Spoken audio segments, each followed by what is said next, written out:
Every December, 2 billion children wait for a magical man in red to slide down their chimneys. But what if I told you that Santa Claus was once a pagan god who demanded human sacrifice, and that the version we know today was literally engineered by one of the world's biggest corporations? The real story of Santa Claus is far stranger than the myth. Santa Claus didn't appear overnight. He's the result of thousands of years of cultural blending Norse mythology, Christian saints, Dutch folklore, and American capitalism into one of the most powerful icons in human history. Today, we're tracing his journey from ancient winters to modern shopping malls. This is the untold story of Santa Claus. Our tale kicks off not at the North Pole, but in Europe's chilly forests. Long before Santa, there was Odin, the king of Norse gods. During the winter solstice festival of Yule, ancient Germanic tribes believed Odin led a spectral hunt across the night sky called the Wild Hunt. Children would leave their boots filled with carrots and hay for Odin's 8-legged horse. In return, Odin would leave gifts. Sound familiar? 8-legged horse, 8 reindeer. Gifts for good children, flying through winter skies. But here's where it gets dark. These pagan celebrations involved blood, sacrifices, animals, and occasionally humans were offered to ensure good harvests. The festivals were wild, chaotic, and terrifying. Then Christianity arrived in Europe, but the church was smart. Instead of erasing these beloved traditions, they absorbed them. They took the gift-giving, the winter celebrations. The magic hand gave it a Christian face. Enter a Turkish bishop who would change everything. In the 4th century, in what is now Turkey, there lived a man named Nicholas of Myra. He was a wealthy bishop known for radical generosity. The most famous legend, he secretly threw bags of gold through a window to save 3 sisters from being sold into slavery by their desperate father. When Nicholas died, he was declared a saint. His feast day, December 6th, became a celebration where children received gifts. The tradition spread across Europe, each culture adapting it differently. In the Netherlands, he became Sinterklaas, a tall, thin bishop in red robes who rode a white horse across rooftops, accompanied by helpers. Dutch children would leave shoes by the fireplace, filled with hay for his horse. This is crucial. Sinterklaas wasn't jolly. He was stern, judgmental.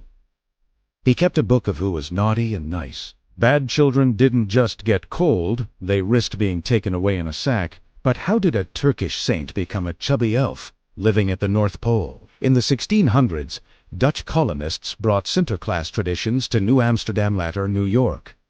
But he remained a minor, regional figure. The real transformation began in 1823 with a poem called A Visit from Saint Nicholas, better known as "'Twas the Night Before Christmas." This anonymous poem later attributed to Clement Clark more completely reimagined Santa Claus. Suddenly, Saint Nicholas wasn't a stern bishop. He was chubby and plump, a right jolly old elf.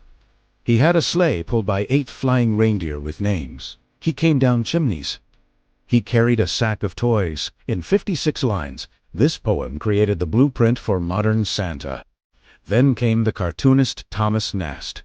From the 1860s to 1880s, Nast drew Santa for Harper's Weekly magazine. He gave us the North Pole Workshop, the list of naughty and nice children, the elves, and Mrs. Claus.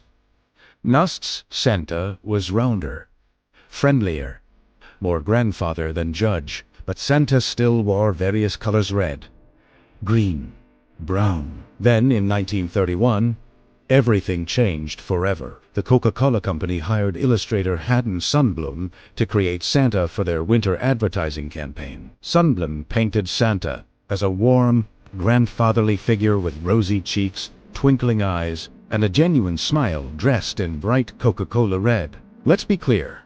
Coca-Cola didn't invent Santa's red suit, but they did standardize it. Their marketing was so massive, so consistent, and so effective that Sundblom's Santa became the Santa. For 35 years, these images appeared in magazines, billboards, and stores worldwide. This was corporate image-making at its most powerful. Coca-Cola didn't just sell soda, they sold a feeling, a mythology, a universal symbol of joy that transcended religion and culture. By the 1950s, This Santa had fully replaced all previous versions.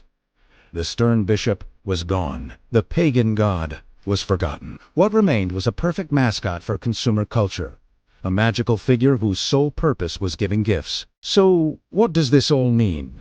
Santa Claus is a mirror of human civilization. He shows us how myths evolve, how cultures blend, how religion and commerce reshape our stories. From Odin's terrifying hunt to a Turkish saint's charity, from Dutch folklore to American poetry, from corporate branding to global phenomena, Santa is humanity's collective imagination made visible. He's not just one thing. He's thousands of years of winter celebrations, generosity, magic, and hope compressed into one red suit.